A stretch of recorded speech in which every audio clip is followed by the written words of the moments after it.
10월 10일 월요일 진실, 거짓말, 오해. 2018년 야구 시즌에 시카고 컵스 코치가 더가웃 옆에 앉아있는 소년에게 야구공을 주려고 공을 던졌지만 어떤 한 남자가 그 공을 잡아챘습니다. 이 영상이 순식간에 퍼지면서 뉴스 매체와 소셜미디어들은 그 남자의 행동을 비난했습니다. 하지만 이 영상을 봤던 사람들은 그 전후 사정을 알지 못했습니다. 초반에 이 남자가 파울 타구 공을 잡아서 소년에게 줬고 또다시 그쪽으로 오는 공들이 있으면 서로 나눠 갖기로 약속했던 것입니다. 안타깝게도 24시간이 지나서야 이런 사실이 알려졌습니다. 시청자들이 이미 무고한 사람을 나쁜 사람으로 만들어 해를 가한 뒤였습니다. 우리는 부분적인 정보만 가지고 모든 사실을 아는 것처럼 생각할 때가 너무 많습니다. 현대의 문화 속에서는 전체 이야기를 다 들어보지도 않고 극적인 영상과 선동적인 트윗의 단편만 가지고 사람들을 매도하기 쉽습니다.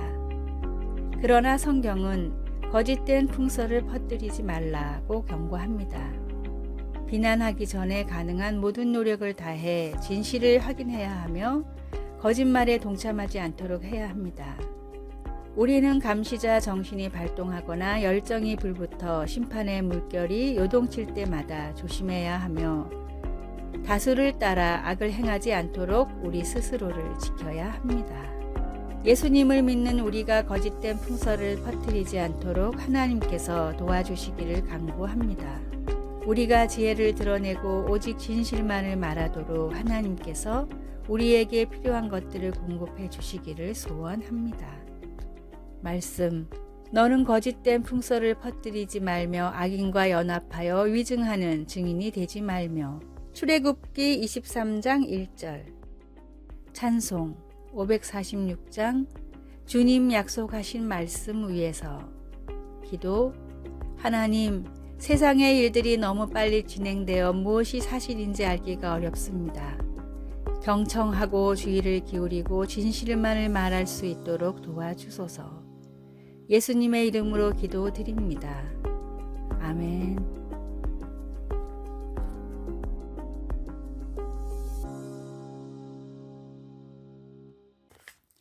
(10월 11일) 화요일. 노력으로 전달되는 사랑. 영국 브렌트 우드 지역은 다양한 이민자들이 모여 사는 우범지대로 유명합니다. 이곳에 부임한 안드리아 선생님은 첫 수업에서 아이들이 영어를 못 알아듣는다는 사실을 알고 큰 충격을 받았습니다. 어려운 환경에서 살다 겨우 이민을 온 아이들은 교육을 제대로 받지 못했기에 영어를 제대로 하는 학생이 한 명도 없을 정도였습니다. 말이 통하지 않으니 아이들은 제대로 교육을 받지 못했고 졸업을 한 뒤에는 말이 통하는 사람끼리 어울려 범죄를 저지르는 갱단이 됐습니다. 안드리아 선생님은 이 악순환의 고리를 끊어야 한다고 생각해 아이들이 사용하는 언어를 배워서 제대로 된 교육의 기회를 주기로 했습니다. 영어를 모르는 아이들을 위해 언어를 공부하다 보니 선생님은 어느새 35개 국어를 하게 됐고 결석을 하는 아이들은 가정으로 찾아가 부모님을 설득시켰습니다.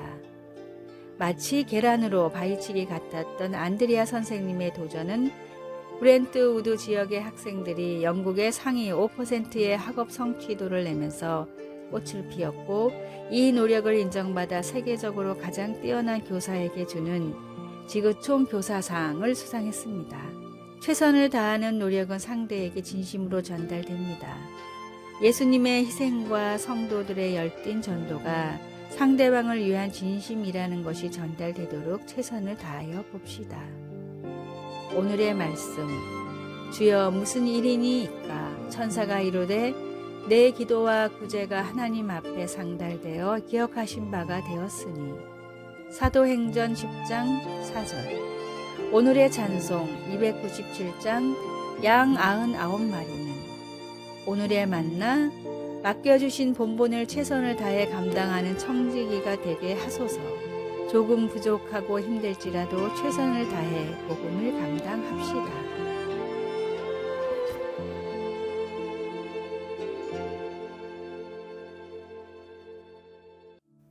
(10월 12일) 수요일.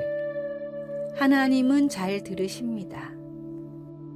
가정에서 사용하는 스마트 기기들에 내재되어 있는 음성 보조 장치는 가끔씩 우리가 하는 말을 잘못 알아듣습니다. 6살 된 어린아이가 집에 있는 새로운 기기에 대고 과자와 인형집에 대해 얘기했는데 나중에 아이 엄마는 과자와 인형집이 배달되고 있다는 이메일을 받았습니다. 런던의 어떤 가정에서는 주인이 온라인으로 물건을 사본 적이 전혀 없었는데 말하는 앵무새가 주인 모르게 금으로 된 선물 박스 패키지를 주문한 일도 있었습니다.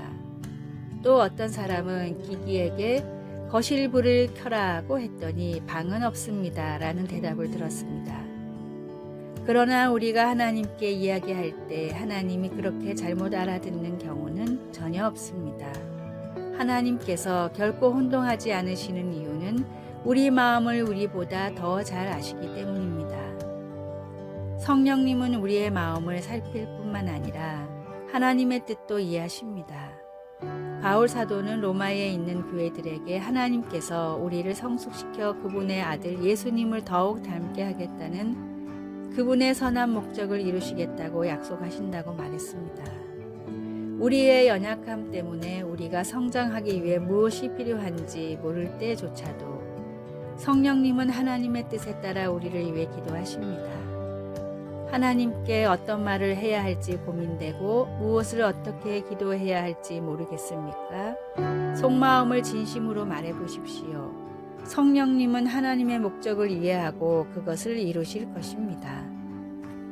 말씀, 우리가 알거니와 하나님을 사랑하는 자에게는 모든 것이 합력하여 선을 이루느니라. 로마서 8장 28절. 363장 내가 깊은 곳에서 기도, 하나님 감사합니다. 그런 하나님을 그리고 다른 많은 이유로 하나님을 사랑합니다. 제 생각을 하나님께 표현하면 하나님께서 이해하신다는 것을 믿을 수 있도록 도와주소서. 아멘.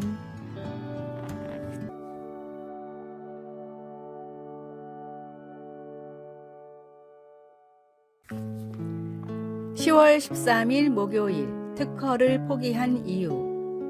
미국 시카고의 한 실험실에서 어떤 남자가 전선을 잡고 서 있었습니다. 주변에는 수많은 기자들이 카메라를 들고 있었는데 남자는 조수에게 전력 스위치를 올리라고 말했습니다. 조수가 스위치를 올리자 고주파 전기가 남자의 몸을 통과했고 기자들은 플래시를 커트리기 시작했습니다. 꽤 오랜 시간 몸에 전기를 흘려보냈지만 남자에겐 아무런 이상이 없었습니다. 다음날 신문에는 이런 기사가 대서특필됐습니다. 니콜라 테슬라, 에디슨과의 전류 전쟁에서 승리하다. 교류의 승리. 전기를 공급하는 방식을 놓고 에디슨과 신경전을 벌인 테슬라가 교류의 효율성과 더불어 안정성을 입증하며 완벽히 승리를 거둔 순간이었습니다. 테슬라는 이 발명으로 막대한 부를 축적할 수 있었으나 특허를 포기하며 교류를 인류에 도움이 될 시스템이 되도록 노력하겠다는 특허층의 약속만을 받아냈고 이로 인해 모든 나라가 교류를 쓸 수 있게 됐습니다. 가진 사람들의 폭력이 가난한 사람들에게 굴욕을 주는 세상이 아니라 과학의 산물이 인류의 윤택한 삶에 도움을 주길 바란다는 테슬라의 신념 때문이었습니다. 테슬라의 신념과 결단으로 세계가 전기를 편하게 쓸 수 있게 됐듯이 하나님의 아들이신 예수님의 낮아짐으로 우리가 죄와 심판에서 구원받을 수 있게 됐습니다. 끝까지 포기하지 않으시는 하나님의 귀한 사랑의 가치를 마지막까지 잊지 마십시오. 오늘의 말씀, 맡은 자들에게 주장하는 자세를 하지 말고 양무리의 본이 되라. 베드로전서 5장 3절. 오늘의 찬송 283장 나 속죄함을 받은 후. 오늘의 만나 세상에서 가장 귀한 하나님의 사랑을 느끼며 살아가게 하소서. 독생자를 주실 정도로 나를 뜨겁게 사랑하신 주님을 높입시다.